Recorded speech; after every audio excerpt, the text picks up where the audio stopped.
Sudah terkasih, Shalom.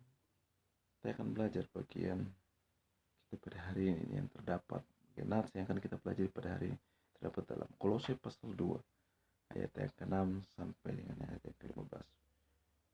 Saudara yang terkasih dalam Tuhan kita Yesus Kristus, kita akan belajar bersama-sama melihat bahwa tujuan dari Kolose, Paulus menulis surat Kolose ini kepada jemaat di Kolose adalah untuk memberantas ajaran palsu yang berbahaya di jemaat Kolose yang sedang menggantikan keunggulan Kristus dan kedudukannya sebagai inti dalam penciptaan penebusan orang-orang percaya atau gereja. Yang kedua, untuk menekankan sifat sebenarnya dari hidup baru di dalam Kristus dan tuntutannya pada orang-orang percaya. Nah, kita sebagai orang-orang percaya yang sudah terima Yesus, yang sudah menerima Yesus, kita diajak oleh Paulus seperti dia mengajak kepada jemaat di Kolose untuk tetap hidup pada Kristus. Tetap hidup dalam Kristus. Nah, kita sebagai orang percaya sudah menerima Yesus, kita harus hidup di dalam Kristus. Dan mengapa kita harus hidup dalam Kristus? Tetap hidup dalam Kristus. Oleh karena ada 3 alasan yang akan kita belajar bersama-sama. Alasan yang pertama, mengapa kita harus tetap hidup dalam Kristus. Pertama, ayat 6 bilang, kamu telah menerima Kristus Yesus Tuhan kita, karena itu hendaklah hidupmu tetap di dalam Dia. Alasan pertama, karena kita telah percaya kepada Yesus Kristus. Saudara yang saya kasih dalam Yesus Kristus, waktu Paulus menulis ini, dia melihat bahwa kondisi jemaat di Kolose mulai dipengaruhi, mulai merasa bimbang dengan ajaran-ajaran yang sedang diajarkan. Dan ajaran-ajaran yang sedang diajarkan itu dalam ayat 8 bilang, hati-hatilah supaya jangan ada yang menawan kamu dengan filsafat yang kosong dan palsu menurut ajaran Tuhan temurun dan roh-roh dunia, tapi tidak menurut Kristus. Nah, ada ajaran yang masuk, seperti ajaran itu benar, seperti ajaran itu rohani benar, kelihatannya seperti kebenaran, tapi itu kebenaran yang bukan menurut Kristus, bukan kebenaran yang ada di dalam Kristus. Sehingga mereka ingin menggantikan kebenaran mereka dengan kebenaran Kristus. Paulus menulis ini untuk mengingatkan mereka untuk tetap dalam Kristus, karena mereka sudah percaya kepada Kristus. Nah, kata tetap yang dimaksud dalam ayat 6, kamu sudah menerima Kristus, hidupmu tetap di dalam Kristus. Nah, kata tetap artinya bahwa hidupmu berjalan bersama dengan Kristus. Kamu sudah menerima Kristus, karena itu hidupmu tetap berjalan bersama dengan Kristus. Kata tetap ini artinya bahwa hidupmu terus mengikuti Dia. Ajaran palsu yang sedang mengajarkan kebenaran yang bukan ajaran menurut Kristus, itu jangan mempengaruhi kamu. Tapi hidupmu yang sudah menerima Kristus tetap berjalan mengikuti Kristus terus. Jangan dipengaruhi oleh mereka. Hidupmu berjalan berkelilingi bersama dengan Dia. Kata tetap, hidupmu berperilaku seperti Dia. Ajaran mereka yang mereka bawa itu tidak berperilaku seperti Kristus. Tapi yang sudah kamu percaya, hidupmu berperilaku seperti Dia. Hidupmu memiliki cara hidup seperti Dia. Kata tetapi artinya bahwa hidupmu memiliki cara hidup seperti Kristus. Kalau ajaran mereka yang sedang mempengaruhi orang-orang di sana, kelakuan mereka berubah, kalau kamu tetap cara hidupmu memiliki cara hidup seperti Kristus, saudara yang kasih dalam Tuhan Yesus Kristus, kondisi sekarang ini banyak ajaran-ajaran palsu mempengaruhi orang-orang percaya. Dan Paulus mengajak kepada jemaat di Kolose untuk tetap hidupmu terus berjalan bersama dengan Dia, hidupmu terus mengikuti Dia, hidupmu terus berperilaku seperti Dia, dan hidupmu memiliki cara hidup seperti Dia. Karena kita telah percaya pada Yesus Kristus. Yang kedua adalah hendaklah kamu berakar di dalam Dia. Berakar artinya menurut Kamus Besar Bahasa Indonesia yang saya lihat artinya bahwa kamu mendalami di dalam Dia, kamu berpegang di dalam Dia, kamu berkembang. Kata berkembang yang dimaksud di sini ada berkembang seperti berketurunan di dalam Dia. Kamu terus menetap di dalam Dia. Kau terus bertumbuh di dalam Dia. Paulus hanya mereka, kalau kamu telah percaya kepada Kristus, hendaklah kamu berakar, dan hendaklah kamu mendalami Kristus itu, hendaklah kamu berpegang pada kebenaran Kristus itu, hendaklah kamu berkembang terus, bukan saja belajar tapi tinggal di tempat, tapi terus berkembang seperti berketurunan. Dan hendaklah kamu menetap di dalam Kristus, tinggal tetap di dalam Kristus dalam situasi kondisi yang sedang kacau itu. Kamu yang sudah menerima Yesus, sudah percaya kepada Yesus, tetap di dalam Kristus, dan kamu terus bertumbuh di dalam Kristus. Saudara-saudara yang saya kasih dalam Tuhan kita Yesus Kristus, ajaran-ajaran sudah masuk, memang pengaruh orang-orang percaya. Ajaran-ajaran palsu sepertinya itu kebenaran, tapi itu bukan kebenaran dari menurut Kristus. Itu bukan kebenaran dari Kristus. Kebenaran-kebenaran mungkin ingin menggantikan, mungkin tradisi-tradisi, mungkin budaya-budaya yang kelihatannya itu seperti kebenaran, tapi itu sebenarnya bukan kebenaran menurut Kristus. Karena itu kita tetap pada pendirian kita tetap percaya kepada Yesus, kita sudah menerima Yesus Kristus, kita tetap di dalam Kristus. Yang kedua, mengapa kita sebagai orang percaya harus tetap hidup dalam Yesus Kristus? Alasan yang kedua, karena kita sudah dipenuhi di dalam Dia. Nah, kata penuhi di dalam Dia ini bisa juga kita telah dipenuhi, sudah dipenuhi melalui Dia. Ayat yang pasal yang kedua, ayat yang 9 sampai yang ke-12.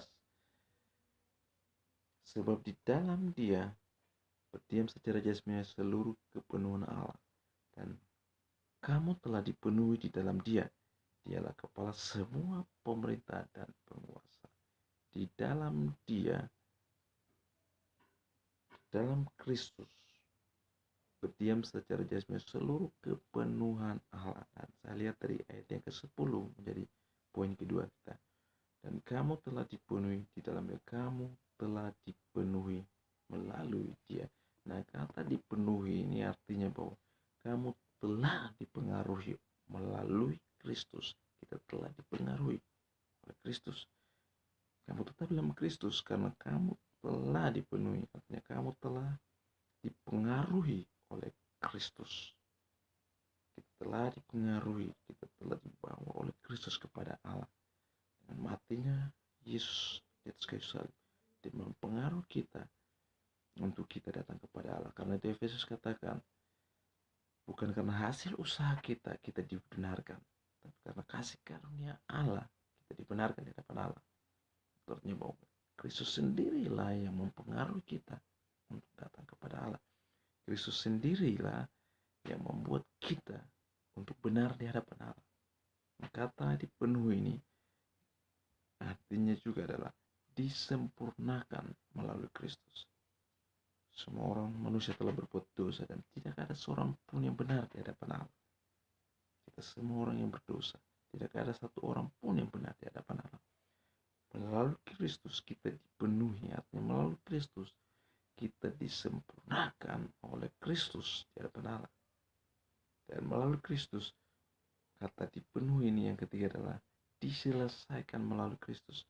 Masalah kita, dosa kita, segala sesuatu yang kita lakukan sudah diselesaikan melalui Kristus. Paulus menulis kepada jemaat di Kolose, ingat, kamu tetap dalam Kristus karena kamu telah dipenuhi melalui Kristus. Artinya kamu telah dipengaruhi oleh Kristus kepada Allah.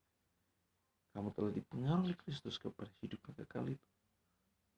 Kamu ingat bahwa ajaran palsu ini jangan mempengaruhi kamu, karena kamu sudah dipenuhi, artinya kamu sudah disempurnakan oleh Kristus di depan Allah. Yang berikutnya, kamu telah diselesaikan persoalan dosa kita, hubungan yang retak dengan Allah telah diselesaikan.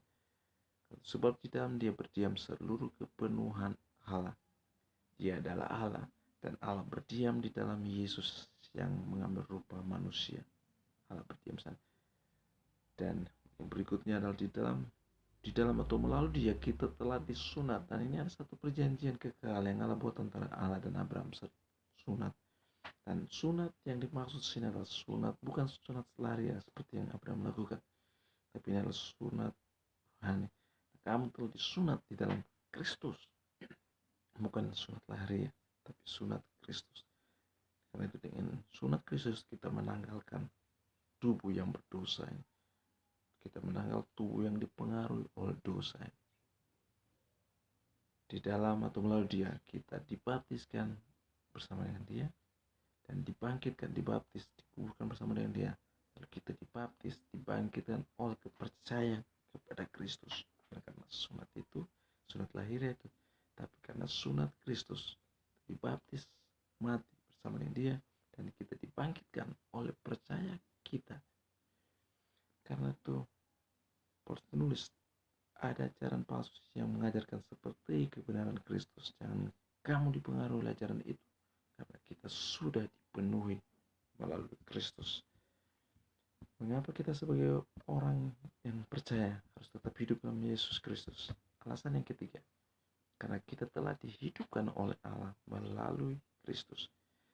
Ayat yang ke-13, kamu juga meskipun dahulu sudah mati, dahulu sudah mati oleh pelanggaran-pelanggaran dan oleh karena tidak disunat secara lahiriah telah dihidupkan Allah bersama-sama dengan Dia.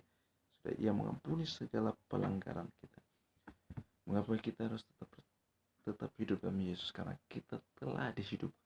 Harus mengingatkan jemaat di Kolose, kamu tetap dalam Kristus karena kamu telah dihidupkan oleh Allah di dalam Kristus, melalui Kristus. Karena kita tidak disunat secara lahiriah, kita telah disunat oleh Kristus secara keinginan Kristus, sehingga kita dihidupkan oleh Allah. Upah dosa ialah mati, upah dosa ialah maut. Dan waktu Kristus datang, Allah menghidupkan kita kembali karena Kristus itu. Bukan karena usaha kita, tapi karena Kristus. Bukan karena ajaran-ajaran yang seperti benar,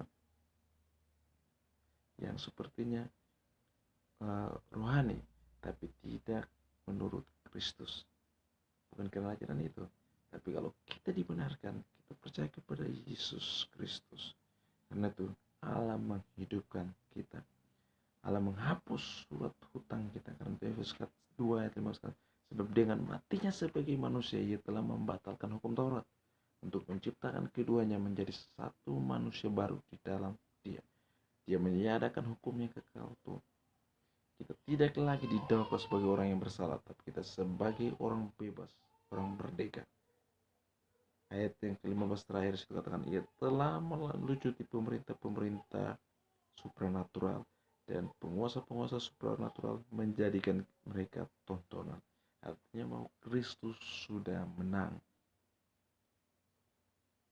Paulus menulis kepada jemaat di Kolose, kamu tetap dalam Kristus karena Kristus sudah menang. Saudara-saudara yang saya kasih dalam Tuhan kita Yesus Kristus, mari tetap percaya kepada Kristus karena Allah telah menghidupkan kita. Kita yang sudah percaya kepada Yesus, waktu kita menerima Yesus, Allah menghidupkan kita karena Kristus itu.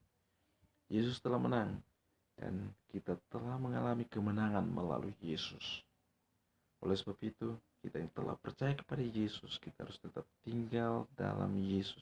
Dalam situasi apapun, kondisi apapun, kita harus tetap tinggal dalam Yesus. Ajaran-ajaran ini jangan mempengaruhi kita, tapi kita tetap tinggal dalam Yesus.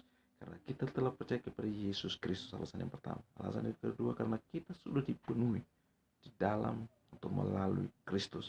Alasan yang ketiga, karena kita telah dihidupkan oleh Allah melalui Kristus. Kita berdoa. Terima kasih Bapa untuk kebenaran Tuhan hari ini. Biarlah menjadi berkat bagi kita semua sebagai orang percaya.